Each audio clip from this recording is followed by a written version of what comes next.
नमस्कार दोस्तों, कैसे हैं आप लोग? आज मैं डिस्कशन करने वाला हूँ ओमनीटेक इंजीनियरिंग लिमिटेड के बारे में।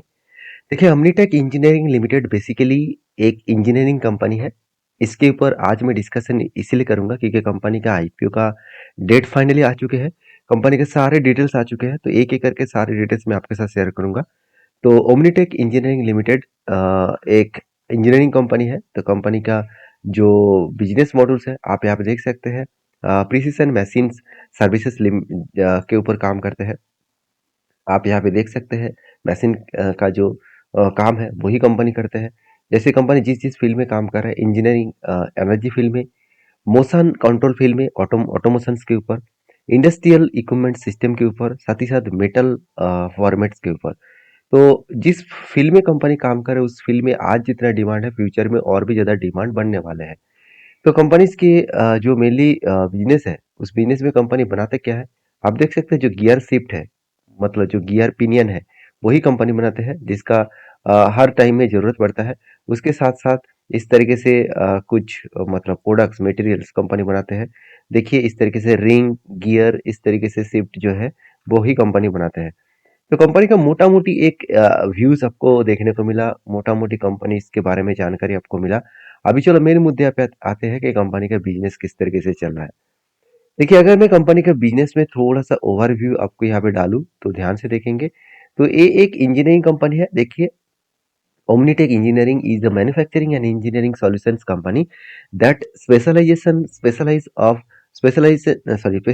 in providing precision engineering जो है उसके ऊपर basically company energy and motion control, automations and industrial equipments and others के ऊपर कंपनी काम करते हैं। सबसे बड़ी बात है कंपनी का टोटल एम्प्लॉय है करीबन 1807 पे, मतलब टोटल परमानेंट एम्प्लॉय इस कंपनी का। और कंपनी देखिए 3 अलग-अलग जगह पे मैन्युफैक्चरिंग करते हैं प्रोडक्ट को। जैसे छापरा हो गया, जैसे आप देखेंगे तो राजकोट हो गया, जैसे गुजरात हो गया, इस तरीके से जगह पे कंपनी मैन्युफैक्चरिंग करते हैं। तो कंपनीज के डिटेल्स के बारे में तो अभी पता चला, अभी कंपनी का फाइनेंशियल डिटेल्स देख लेते हैं। कंपनी के अगर एसेट के बारे में बात करूँ तो 185 से लेकर कंपनी आज 626 करोड़ के आसपास पहुंच चुके हैं। इसका मतलब जबरदस्त एक एसेट को ग्रोथ किया। उससे बढ़िया मुझे ये पॉइंट्स लगा कंपनी का टोटल इनकम। जबरदस्त कंपनी इनकम हुआ 183 से लेकर 349। ओवरऑल ओवरऑल दुगना के आसपास कंपनी का नेट इनकम हुआ। और प्रॉफिट आफ्टर टैक्स पेमेंट करने के बाद जो 32 करोड़ प्रॉफिट था वो बीच में थोड़ा-सा कम हो गया था, 18 हो गया था, ऑलमोस्ट 50% कम हो गया था। उसके बाद फिर से बढ़कर वो 43 के आसपास चला गया। मतलब जबरदस्त यहाँ पे प्रॉफिट ग्रोथ हुआ। अभी सबसे बड़ी बात है टोटल जो बोरिंग्स है 88 से लेकर कंपनी का टोटल जो कर्जा है वो 330 करोड़ के आसपास कर्जा हो गया। मतलब कर्जा भी बढ़ा, जिस तरीके से कंपनी के सेल्स बढ़े उस तरीके से कंपनी का कर्जा भी बढ़ा। तो ये कंपनी के लिए एक बड़ा वीकनेस पॉइंट है। क्या सचमुच वीकनेस पॉइंट है? चलो वो भी देख लेते हैं। कंपनी का कर्जा जो है वो 1.65 के आसपास है। मतलब जो डेप्थ है वो ज़्यादा है क्योंकि मुझे चाहिए था 0.50 के नीचे। तो 1.63 का मतलब यहाँ पे अच्छा खासा डेप्थ देखने को मिले। बाकी आरओई, रिटर्न ऑफ इक्विटी 12 के आसपास है, आरओसी 9 के आसपास है, मतलब उतना खास नहीं है। ईबिटा मार्जिन 30 के आसपास है, पेट मार्जिन 11 है। तो प्रॉफिट आफ्टर टैक्सेस जो मार्जिन है वो 11% है। तो कंपनी का जो अर्निंग पर शेयर दिखा रहा है वो 4 साढ़े 4 रुपीस के आसपास है। और पी रेशियो जो है वो 54 के आसपास है। और मार्केट कैप जो है वो 2800 के आसपास है। तो यहाँ पे प्रोमोटर के जो होल्डिंग्स है वो 94 के आसपास देखने को मिला। अभी प्रोमोटर इस होल्डिंग को बेचने के बाद आईपीओ के ले आने के बाद कंपनी का प्रोमोटर का होल्डिंग 74 आ जाएगा।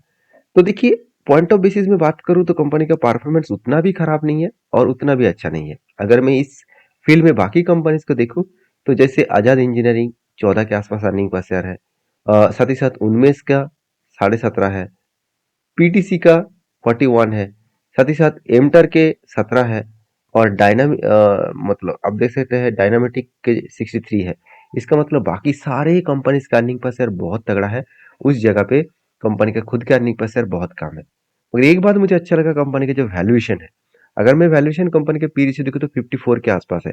और इस कंपनी और बाकी इस फील्ड के जितने सारे कंपनीज है उसका पी रेशियो किसी का 103 है, किसी का 56 है, किसी का 428 है, किसी को मतलब ऑलमोस्ट 200 140 इस तरीके से है। इसका मतलब वैल्यूएशन सस्ता देखने को मिला। तो वैल्यूएशन सस्ता मतलब एक पॉजिटिव बात तो यहाँ पे बनेगा, क्योंकि लोग वैल्यूएशन सस्ते के ऊपर ही काम करते हैं, तो उस बेसिस में यहाँ पे पॉजिटिविटी देखने को मिले।